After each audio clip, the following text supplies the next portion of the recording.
1 John 3 1 onwards. കഴിഞ്ഞ ദിവസവും 1 John 3 തന്നെയാണ് പറഞ്ഞത്.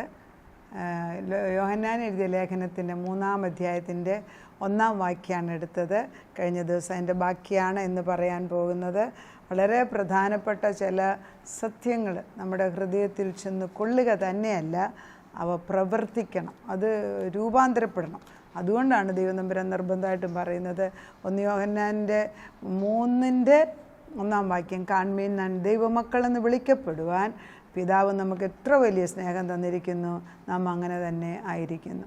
നമ്മൾ അത് കഴിഞ്ഞിട്ട് പിന്നെ പറയുന്നത്, ലോകം അവനെ അറിഞ്ഞിട്ടില്ലായതുകൊണ്ട് നമ്മയും അറിയുന്നില്ല. നമ്മൾ ക്രിസ്തുവിനെ സ്വീകരിച്ച് കഴിഞ്ഞാൽ ലോകം സ്വീകരിക്കണമെന്നില്ല. പ്രിയമുള്ളവരെ, നാം ഇപ്പോൾ ദൈവമക്കളാകുന്നു. നാം ഇപ്പോൾ, ആ വാക്യം മറ്റത്, നാം ഇപ്പോൾ ദൈവമക്കളാകുന്നു. അവിടെ നിർത്താം. ഞാനിപ്പം ദൈവമക്കളാണ്, ഞാൻ ദൈവമകളാണ്, ഞാൻ ദൈവമകളാണ്, ഞാൻ ദൈവമകളാണ് 4 പ്രാവശ്യം വിളിച്ചു പറഞ്ഞ ആളുകൾ പറയും അവൾ ദൈവമാണ്. പിടിക്കൂല. പക്ഷെ വചനം പറയുന്നു ദൈവമകളാണ് എന്ന് വ്യക്തമായിട്ടും ഒരു സംശയം കൂടാതെ നല്ല പ്രായത്തിൽ യേശുക്രിസ്തുവിനെ വ്യക്തമായിട്ട് പേഴ്സണലായിട്ട് കണ്ട യോഹന്നാൻ, പത്മോസ് ദ്വീപിൽ കർത്താവിൻ്റെ വെളിപ്പാട് ദർശനമായിട്ട് കണ്ടയാൾ, ഇത് എഴുതിയ ആൾ, തീക്കകത്ത്, അതായത് തിളച്ചു മറിയുന്ന എണ്ണയ്ക്കകത്ത് ഇട്ട് കൊല്ലാൻ നോക്കിയിട്ട് മരിക്കാതിരുന്നതായ യോഹന്നാൻ വ്യക്തമായിട്ട് എഴുതിയിരിക്കുകയാണ്, കൺമീൻ നാം ദൈവമക്കളാകുന്നു എന്ന്. ഉറപ്പ് ഉറപ്പ് ഉറപ്പ്. അതിനകത്ത് ഒരു കണ്ടീഷൻ അറ്റാച്ച്ഡ് അല്ല. ഇതിൽ കൂടുതൽ എങ്ങനെയാണ് യോഹന്നാൻ എഴുതേണ്ടത് ഞാനും ചിലപ്പം ചിന്തിക്കും. ഇപ്പോഴ് നേരത്തെ ഒന്നും മനസ്സിലായിട്ടില്ല, ഇപ്പോൾ ഇത് മനസ്സിലാകുമ്പം എങ്ങനെയാണ് ഇതിൽ കൂടുതൽ എഴുതേണ്ടത്? ദൈവം എഴുതിയിരിക്കുന്നത് എങ്ങനെയാണ്? പ്രിയമുള്ളവരെ, നമ്മിപ്പോൾ ദൈവമക്കളാകുന്നു.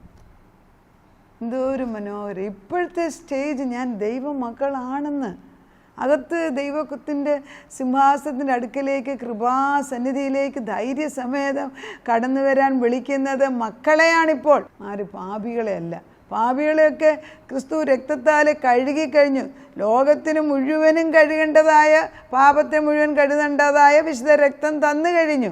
പക്ഷെ നമ്മൾ വിശ്വാസികൾക്ക് പോലും ഉറപ്പില്ല എങ്ങനെയാണ് നാം ഇന്നത് ഇത് കഴിഞ്ഞിട്ട് എനിക്ക് പ്രിയമുള്ളവരെ, നാം ഇപ്പോൾ ദൈവമക്കൾ, നാം ഇന്നത് ആകുമെന്ന് ഇതുവരെ പ്രതീക്ഷ, എന്തായി തീരുമെന്ന് ഇപ്പം ശരിയാണ്, ഇപ്പം ഞാൻ ദൈവമക്കളാണ്, പക്ഷെ എന്തായി തീരുമെന്നതുള്ളത് പ്രത്യക്ഷമായിട്ടില്ല. അതിന് എക്സാമ്പിള്, യേശുക്രിസ്തു ഭൂമിയിൽ ജീവിച്ചിരുന്നപ്പം വെറും ഒരു മനുഷ്യനെ പെട്ട, അതായത് 12 ശിഷ്യന്മാരിൽ യേശു ആരെന്ന് തിരിച്ചറിയത്തില്ലായിരുന്നു. അതുകൊണ്ടാണല്ലോ യൂദായോട് പറഞ്ഞ് നീ ആരെയാന്ന് കാണിച്ചു തരണം.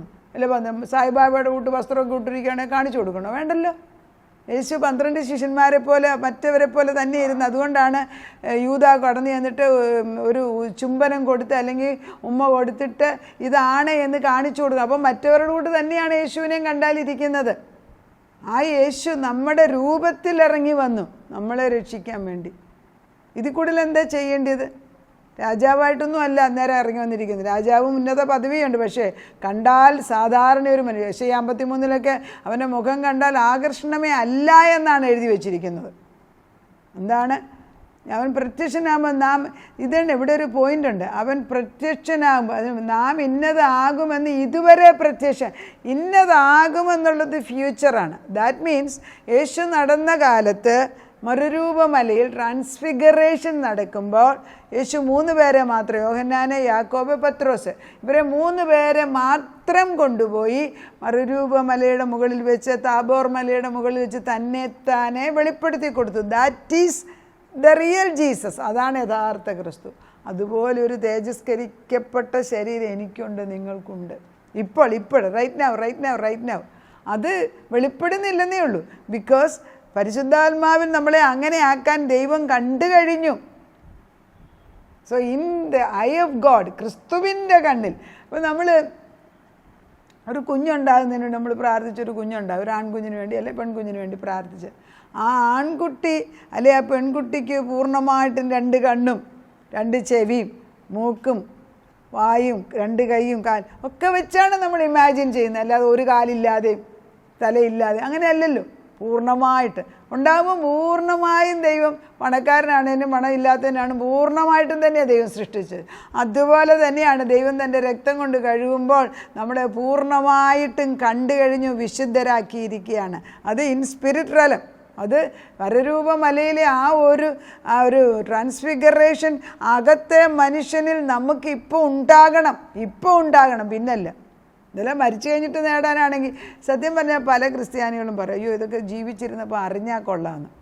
അതറിയണം ഇപ്പോൾ, അവിടെയാണ് പോയിന്റ് കിടക്കുന്നത്. എന്നിട്ട് ഇവിടെ ഒരു പാസ്റ്റ് ഫ്യൂച്ചർ, നാം ഇന്നത് ആകുമെന്ന് പ്രത്യക്ഷമായിട്ടില്ല, പക്ഷേ നമ്മൾ എന്നതാണെന്നുള്ളത് ദൈവത്തിനറിയാം. അവൻ പ്രത്യക്ഷനാകുമ്പോൾ നാം അവനെ താൻ ഇരിക്കും പോലെ തന്നെ കാണുന്നത് പോലെ സദൃശൻ. അതായത് അവൻ കടന്നു വരുമ്പോൾ, യേശു കടന്നു വരുമ്പോൾ എൻ്റെ മുഖം യേശുവിൻ്റെ മുഖം ഒന്നാണ്. അതാണ് യേശുവിൻ്റെ പ്ലാന്. കറക്റ്റല്ലേ?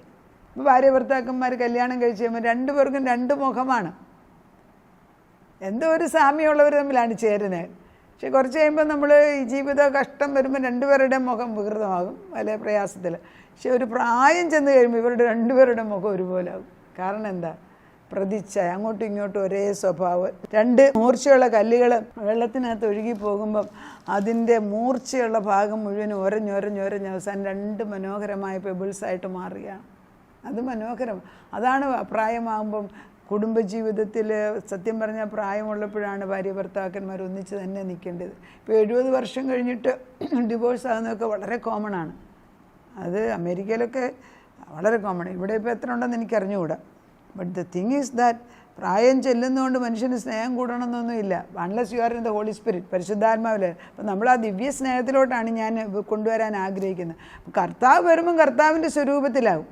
അവനിൽ ഈ പ്രത്യാശയുള്ളവനെല്ലാം അവൻ നിർമ്മലനായിരിക്കുന്ന പോലെ തന്നെത്താൻ. അപ്പോൾ ഇങ്ങനെ ഒരു ഹോപ്പ് അല്ലെ ഒരു പ്രത്യാശ വന്നാൽ നമ്മൾ അവനെപ്പോലെ തന്നെ ആകാൻ ശ്രമിക്കുമെന്ന്. ഈ വചനങ്ങളെല്ലാം ഇൻ ഇറ്റ് സെൽഫ് ക്ലിയറായിട്ട് എഴുതി വെച്ചിരിക്കുന്നത്. നമ്മൾ അതിൻ്റെ ഒന്ന് ആഴത്തിലായിട്ട് നോക്കുമ്പോൾ ഇത്ര വ്യക്തമായിട്ട് ഇത് എഴുതി വെച്ചിരിക്കുന്നല്ലോ. പാപങ്ങളെ നീക്കുവാൻ അവൻ പ്രത്യക്ഷനായി എന്ന് നിങ്ങൾ അറിയുന്നു. എന്തിനാവും വന്നത്? എന്നിലുള്ള ബലഹീന സ്വഭാവം മാറ്റാൻ. അവനിൽ പാപമില്ല, അവനിൽ വസിക്കുന്നവൻ ആരും പാപം ചെയ്യുന്നില്ല, പാപം ചെയ്യുന്നവൻ ആരും അവനെ കണ്ടിട്ടില്ല, അറിഞ്ഞിട്ടുമില്ല. അപ്പം നമ്മൾ യേശുവിലാണ് വസിക്കുന്നതെങ്കിൽ പാപം ചെയ്യാനൊക്കത്തില്ല. പാപം ചെയ്യുന്നുവെങ്കിൽ അറിഞ്ഞോ അറിയാതെ യേശുവിൽ നിന്ന് മാറിപ്പോയി. സെൻറ്ററിലെ ക്രിസ്തുവിനെ മാറ്റിവെച്ച് നമ്മളങ്ങോട്ട് തള്ളി വെച്ച് വേറെ ഭാരം കയറ്റി വെക്കും, അല്ലെ പണം കയറ്റി വെക്കും, ജോലി കയറ്റി വെക്കും, കുഞ്ഞുങ്ങളെ കയറ്റി വെക്കും, ഭാര്യ ഭർത്താവ്, ഇതൊക്കെ വെക്കുമ്പോഴാണ് ഈ പ്രശ്നം വരുന്നത്. പാപം ചെയ്യുന്നവൻ ആരും അവനെ കണ്ടിട്ടില്ല, അറിഞ്ഞിട്ടില്ല. കുഞ്ഞുങ്ങളെ ആരും നിങ്ങളെ തെറ്റിക്കരുത്. അവൻ നീതിമാനായിരിക്കുന്ന പോലെ നീതി ചെയ്യുന്നവൻ നീതിമാനാകും. പാപം ചെയ്യുന്നവൻ പിശാചിൻ്റെ മക്കളാകുന്നു. പാപം ചെയ്യുന്നവരെല്ലാം പിശാചിനെ അനുസരിക്കും. അതായത് നമ്മൾ അനുസരിക്കുന്നത് നമുക്ക് കർത്തൃത്വം നടത്തുന്നവരെ, അത് പിശാചാണ് നടത്തുന്നതെന്നാണ് വചനം പറയുന്നത്. പിശാച് ആദ്യം മുതൽ പാപം ചെയ്യുന്നല്ലോ. പിശാചിൻ്റെ പ്രവൃത്തികളെ അഴിപ്പാൻ തന്നെ ദൈവപുത്രൻ പ്രത്യക്ഷനായി. ഇതിനാ വന്നത് ദൈവപുത്രൻ? പിശാചിൻ്റെ പ്രവൃത്തികളെ അഴിച്ചു മാറ്റാൻ, മുഖം ഒടിച്ചു കളയാം. അതാണ് നമ്മൾ. ഒരുവൻ ക്രിസ്തുവിലായാൽ അവൻ പുതു സൃഷ്ടിയായി.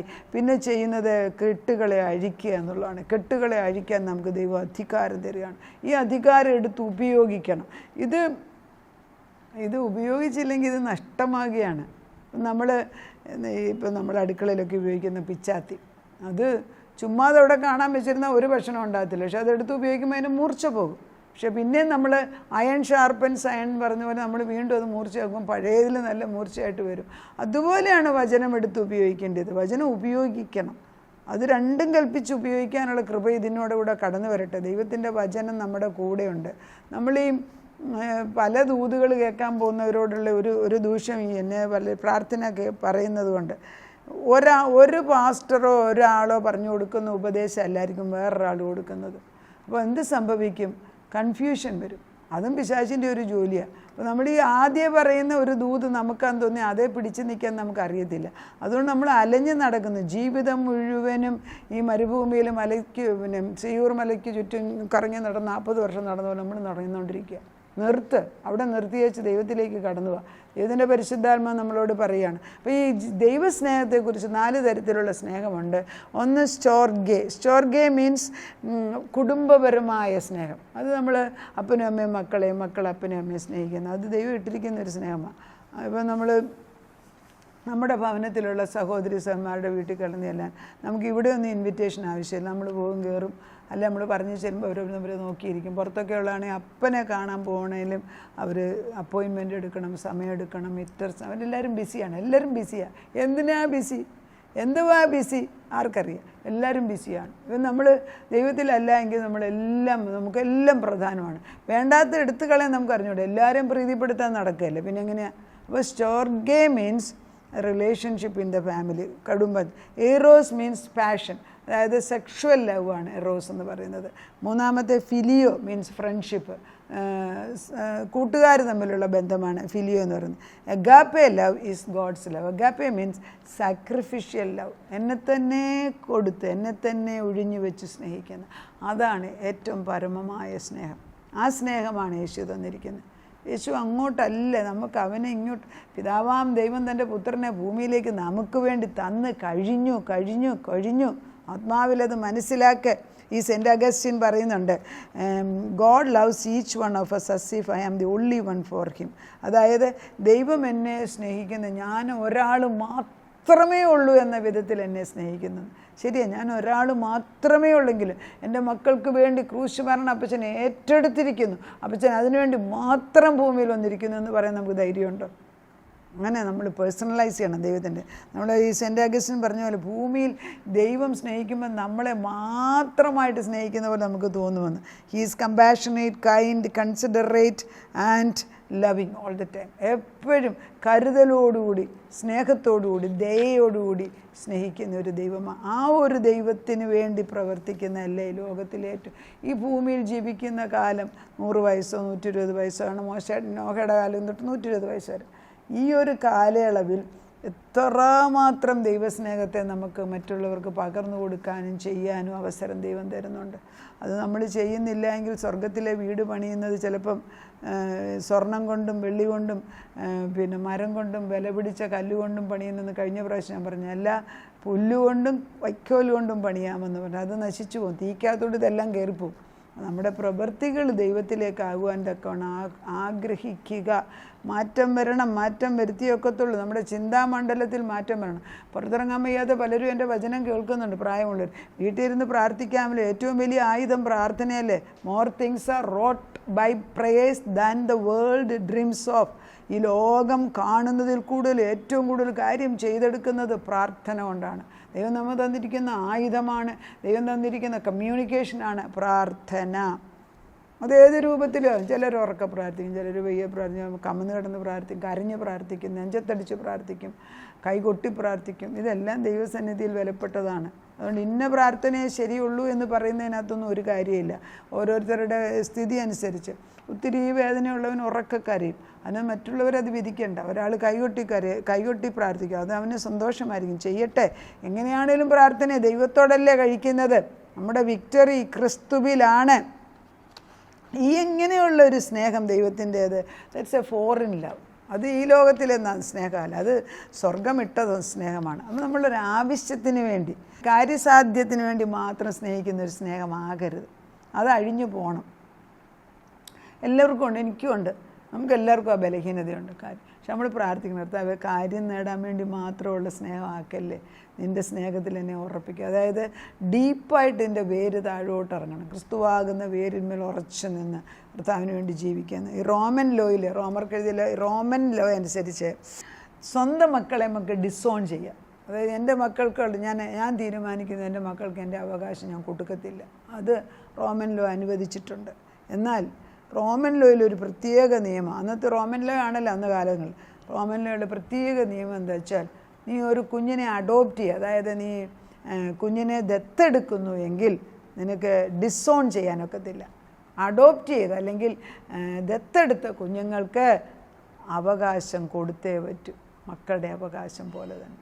അത് തിരിച്ചെടുക്കാനൊക്കത്തില്ല. അങ്ങനെയെങ്കിൽ നമ്മൾ യോഹന്നാൻ്റെ സുവിശേഷത്തിനകത്ത് പഠിക്കുന്നുണ്ട് 1:12, അവനെ കൈക്കൊണ്ട് അവൻ്റെ നാമത്തിൽ വിശ്വസിക്കുന്ന ഏവനും ദൈവമക്കളാകുവാൻ അവൻ നമുക്ക് അധികാരം തന്നിരിക്കുകയാണ്. എന്നാൽ അടുത്ത വാക്യത്തിൽ മനുഷ്യൻ്റെ ശക്തിയാലല്ല, പുരുഷൻ്റെ ശക്തിയാലല്ല, രക്തത്താലും അല്ല, പിന്നെയോ ദൈവം നമ്മളെ അഡോപ്റ്റ് ചെയ്ത് നമ്മളെ സ്വീകരിച്ച മക്കളാണ്. We are adopted children, we cannot be disowned by God. ആ ഒരു മർമ്മം മനസ്സിലാക്കിയ വലിയൊരു വ്യത്യാസമാണ്. ഞാൻ ആ വാക്യം വായിക്കാം. These are minds. ഇതെൻ്റെ തലയ്ക്കകത്തോട്ട് ദൈവം ഇതൊക്കെ നേരത്തെ പഠിച്ചിരുന്നെങ്കിൽ കൊള്ളാമെന്ന് ഞാൻ ചിന്തിച്ചിട്ടുണ്ട്. അതിനകത്തിരിക്കുന്നത് അവർ രക്തത്തിൽ നിന്നല്ല, ജഡത്തിൻ്റെ ഇഷ്ടത്താലല്ല. 1:13 ഞാനിപ്പം യോഹന്നാൻ്റെ സുവിശേഷം. പുരുഷൻ്റെ ഇഷ്ടത്തല്ല, ദൈവത്തിൽ നിന്ന് അത്ര ജനിച്ചത്. വചനം ജഡമായി തീർന്ന് കൃപയും സത്യവും നിറഞ്ഞതായി നമ്മുടെ ഇടയിൽ പാർത്തു. നമ്മൾ അവൻ്റെ തേജസ് പിതാവിൽ നിന്ന് ഏകജാതനായവൻ്റെ തേജസ്സായി കണ്ടു. അതാണ് കർത്താവ് നമ്മളെ അഡോപ്റ്റ് ചെയ്ത് കഴിഞ്ഞിരിക്കുക. We are accepted in the beloved. അവനിൽ സ്വീകരിച്ച മക്കൾ. ഇതിൽ കൂടുതലൊന്നും ദൈവം ചെയ്യാനില്ല. ഇതിൽ കൂടുതലൊന്നും എക്സ്പ്ലെയിൻ ചെയ്യാനും ഇല്ല വചനം. ഞാനീ പറയുന്ന വചനം ഓരോന്നും ദൈവത്തിൻ്റെ ആത്മാവിൽ തന്നെയാണ് 100% പറഞ്ഞേക്കുന്നത്. ഞാൻ വചനം നോക്കി വായിക്കുന്നതിൻ്റെ റീസൺ പലതും എനിക്ക് കാണാമെങ്കിലും ഐ ഡോണ്ട് വാണ്ട് ഒരു വള്ളിക്കോ പുള്ളിക്കോ വ്യത്യാസം വരുത്താതെ അത് നിങ്ങളുടെ ഹൃദയത്തിൽ വന്ന് വീണ് നല്ല വിത്തായിട്ട് നൂറുമേനിയായിട്ട് വളരാനാണ്. അതിനേക കുടുംബങ്ങൾക്ക് ഞാൻ പ്രാർത്ഥിക്കുമ്പം കാണുന്നുണ്ട്. ഇതെല്ലാം നല്ല നെൽമണി പോലെയും നല്ല വിത്തായിട്ട് പലരുടെ കണ്ടേക്ക് പരിശുദ്ധ പ്രാവ് കൊണ്ടുവന്ന് ഇട്ട് കൊടുക്കുന്നതായിട്ട് തന്നെയാണ് ഞാൻ കാണുന്നത്. അത് അനേക കുടുംബങ്ങളിൽ വളരട്ടെ. 100% നല്ല ജീവവൃക്ഷമായിട്ട് വളരട്ടെ. നമ്മുടെ ഈ വൃക്ഷം വളർന്നിട്ട് അതിൻ്റെ തണലിൽ അനേക മക്കൾക്ക് തണൽ, പക്ഷികൾക്കും മൃഗങ്ങൾക്കും ആശ്രയം കൊടുക്കുന്ന പോലെ മനുഷ്യർക്കും കൊടുക്കുന്നതാക്കി നമ്മളെ മാറ്റിക്കട്ടെ. ദൈവം വലിയവൻ തന്നെ. നമുക്ക് പ്രാർത്ഥിക്കാം. നിൻ്റെ അമിതമായ സ്നേഹത്തെക്കുറിച്ച് പറയാൻ തുടങ്ങിയാൽ എവിടെ തുടങ്ങണം, എവിടെ എന്ത് ചെയ്യണമെന്ന് അറിയത്തില്ല. എന്നാൽ ഈ സ്നേഹത്തെ മറന്ന് ഞങ്ങളെല്ലാം ഞങ്ങളുടെ സ്വന്തം സ്നേഹത്തിന് വേണ്ടി കാര്യം നേടാൻ, പീപ്പിൾ പ്ലീസേഴ്സ്, മറ്റുള്ളവരെ പ്രീതിപ്പെടുത്താൻ ഏത് ലെവലിലും പോയിട്ട് ഡിമീൻ ചെയ്ത് നമ്മളെ ഇല്ലാതാക്കുന്ന അവസ്ഥയിലേക്ക് പോകുന്നു. ചിലർ ഡ്രഗ്സ് എടുക്കും, കൂട്ടുകാരുടെ കൂടെ പോയിരിക്കുമ്പോൾ അവരുകൾ കുടിക്കുമ്പോൾ ഞങ്ങളും കുടിച്ചാലേ സൊസൈറ്റിയിൽ വലിയ വിലയുള്ളൂ. ഇങ്ങനെയുള്ളതൊക്കെ ചിന്ത. അല്ല, ഭാര്യ മറ്റുള്ളവരുടെ സ്ത്രീകളും പുരുഷന്മാരും ജീവിക്കുന്നത് അങ്ങനെ ഞങ്ങൾക്കും കുടുംബജീവിതം വേണം, അവരുടെ കൂട്ട് ഉല്ലസിക്കണം, എൻ്റെ ജീവിതം വേറെയാണെന്നൊക്കെ ഇങ്ങനെ ഓരോ നിരാശപ്പെടുന്ന വ്യക്തികളോട് ദൈവത്തിൻ്റെ അമിതമായ സ്നേഹം വേദപുസ്തകത്തിൻ്റെ താളുകളിൽ കൂടെ അഭിഷേക തൈലം പോലെ ഒഴുകി ഓരോ ഭവനങ്ങളിൽ വന്ന് വീഴുമ്പോൾ അത് വാങ്ങിച്ചെടുത്ത് അതിൻ്റെ കീഴെ നിന്നുകൊണ്ട് ആ അഭിഷേക തൈലം കുഞ്ഞുങ്ങൾക്കും തലമുറകൾക്കും കൊച്ചുമക്കൾക്കും ഇന്നിറ്റേണിറ്റി കൊടുത്തിട്ട് കർത്താവിൻ്റെ പരിശുദ്ധാത്മാവിൽ അനേക മക്കളെ ഉണ്ടാക്കിയെടുക്കുന്ന, ആത്മാവിൽ ദത്തെടുക്കുന്ന മക്കളാക്കി മാറ്റാൻ, അക്സെപ്റ്റഡ് ഇൻ ദ ബിലവഡ് അങ്ങനെ ആക്കിയെടുക്കാൻ ഇടയാക്കണമെന്ന് ഞങ്ങളെ പ്രാർത്ഥിക്കുന്നു. അതിനത് ചെയ്യുന്നതിനാൽ നന്ദിയോടെ സ്തോത്രം. അനേക കുടുംബങ്ങൾക്ക് ഇത് വെളിച്ചവും പ്രകാശവും ഇരുട്ടിനെ തള്ളിമാറ്റി പ്രകാശം, പാപത്തെ വെറുക്കുന്ന ഒരനുഭവം ഇതുകൊണ്ടുണ്ടാകണം. കർത്താവിനോട് ചേർന്ന് നിൽക്കുന്ന എളുപ്പമുള്ള കാര്യമാണ്. ദൈവത്തോട് ചേർന്ന് നിൽക്കാൻ ചോദിച്ചു കഴിഞ്ഞാൽ കർത്താവ് ആ ഹൃദയം വിട്ടുതരും. കർത്താവേ, ഞങ്ങളുടെ ഈ പ്രാർത്ഥന കടന്നു വരുമ്പോഴും അനേക മക്കൾക്ക് ദാഹം ഇട്ട് കൊടുക്കണം, നിന്നെ വേണമെന്നുള്ള ചിന്ത ഇട്ട് കൊടുക്കണം, ഇച്ഛ ഇട്ട് കൊടുക്കണം. ഇച്ഛ കൊടുക്കുന്നതും ഇച്ഛ നിവർത്തിക്കുന്നതും അവിടുന്ന്. പിന്നെ ചിലരുടെയൊക്കെ ഹൃദയം കല്ലുപോലെ ഇരിക്കുന്നത്, ഫറവോൻ്റെ ഹൃദയം പോലും മാംസളമാക്കാൻ നിനക്കറിയാം. രാജാവിൻ്റെ ഹൃദയം നീറുതോടു കണക്കെ എങ്ങോട്ട് ഒഴുകണം തീരുമാനിക്കുന്നത് അപ്പച്ചന. പിന്നെ ആണോ ഏത് കല്ലുപോലുള്ള ഹൃദയം മാറ്റാൻ കഴിയുന്നുള്ള ദൈവസ്നേഹത്തെ കൊണ്ട് നിറയ്ക്കുന്ന നാഥ, സ്നേഹം ഒഴുകട്ടെ. ദൈവത്തിൻ്റെ അഗാപ്പെ സ്നേഹം ഒഴുകട്ടെ, ഒഴുകട്ടെ, ഒഴുകട്ടെ, ഒഴുകട്ടെ, ഒഴുകട്ടെ. കലർപ്പില്ലാത്ത ദിവ്യ സ്നേഹം കടന്നു വരട്ടെ. കുടുംബങ്ങൾ രക്ഷയിലേക്ക് കടന്നിട്ട് കുടുംബമായിട്ട് അവരവരുടെ പ്രശംസ വിളിച്ചു പറഞ്ഞുകൊണ്ടിരിക്കാതെ ദൈവം ചെയ്തിരിക്കുന്ന താലന്തുകൾ 100% ഉപയോഗിച്ചു എന്ന് പറയുന്നത് കേൾക്കാനുള്ള ഹൃദയം അനേകർക്കുണ്ടാക്കി കൊടുക്കണമേ. കുഞ്ഞുങ്ങൾ അങ്ങനെ തന്നെ ആയി മാറട്ടെ, തലമുറകൾ അങ്ങനെ ആകട്ടെ. പക്ഷേ ഞങ്ങൾ പ്രകാശം പകർന്നു കൊടുക്കുന്നവരായി മാറട്ടെ. ഇരുട്ടിനതിനെ കീഴടക്കാൻ സാധിക്കത്തില്ല. പ്രാർത്ഥന കേട്ട് ഞങ്ങളുടെ കൂടെ ഇറങ്ങി വന്നതിനും പ്രവർത്തിക്കുന്നതിനും വലിയൊരു വെളിച്ചമയക്കുന്നതിന് നന്ദിയോടെ സ്തോത്രം. പ്രാർത്ഥന കേട്ട് ഉത്തരം തന്ന ദൈവത്തിന് നന്ദി. യേശു ക്രിസ്തുവിൻ്റെ പൊന്നുനാമത്തിൽ തന്നെ ആമേൻ.